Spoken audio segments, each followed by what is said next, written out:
Shalom, salam sejahtera buat kita semua. Perkenalkan, nama saya Erika Oktavia.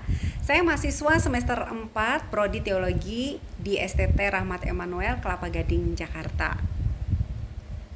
Video ini saya buat bertujuan untuk memenuhi tugas mata kuliah Tafsir Perjanjian Baru 3 dengan dosen pengampu terkasih kami, yaitu Bapak Dr. Yusak Itong Surjana.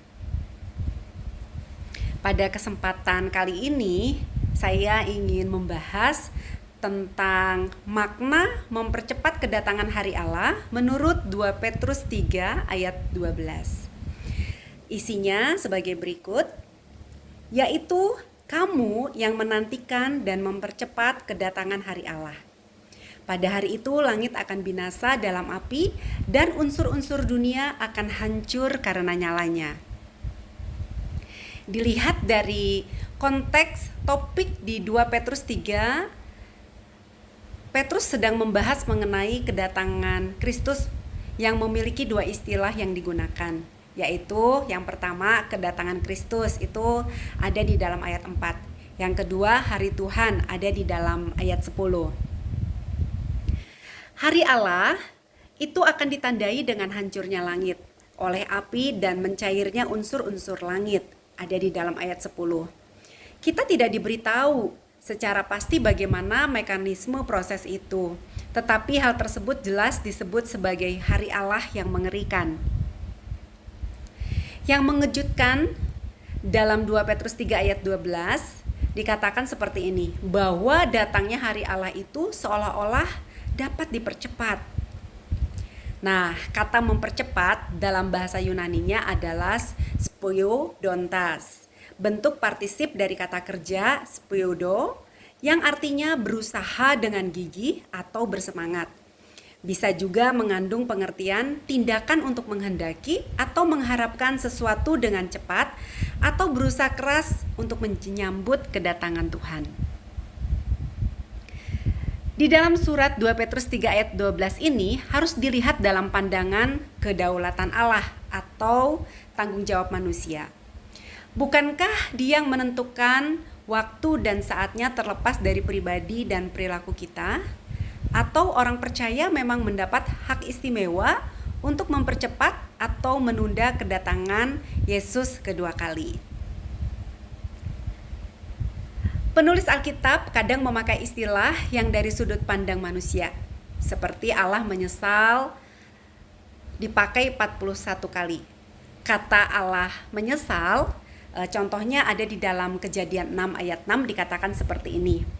Maka menyesallah Tuhan bahwa Ia telah menjadikan manusia di bumi dan hal itu memilukan hatinya.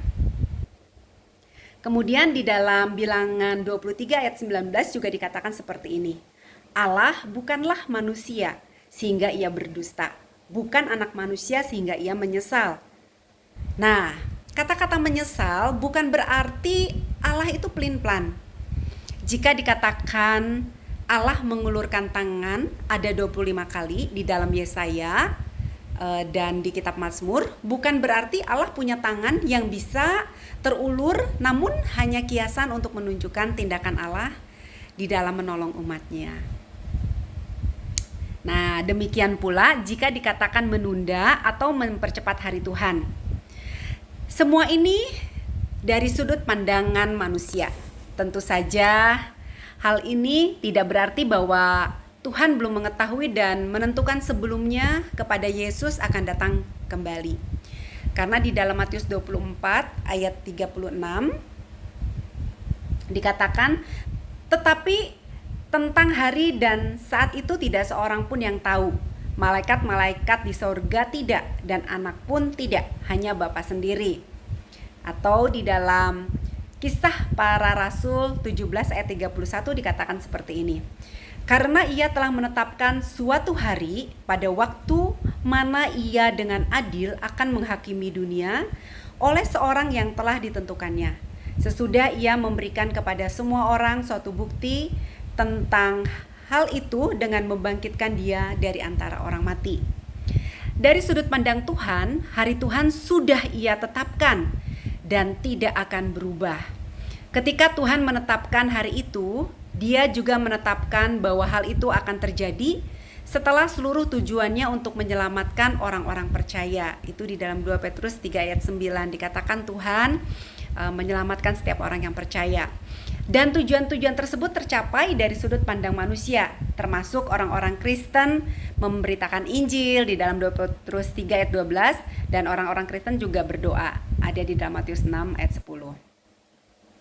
Lagi para rasul Petrus pun tidak memastikan kapan hari Allah akan terjadi. Dia hanya menggambarkan hari Tuhan akan tiba seperti pencuri. Artinya tidak ada seorang manusia pun yang mengetahuinya. Berarti bisa tiba hari ini, besok, atau 1 tahun lagi, atau masih lama. Nah, untuk mempermudah materi ini, saya akan memberikan ilustrasi. Ada seorang dosen yang memberikan tes kepada para mahasiswanya.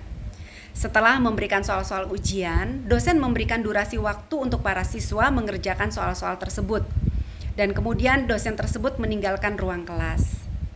Setelah sebagian mahasiswa selesai mengerjakan ujian, ada beragam respon dari para mahasiswa tersebut.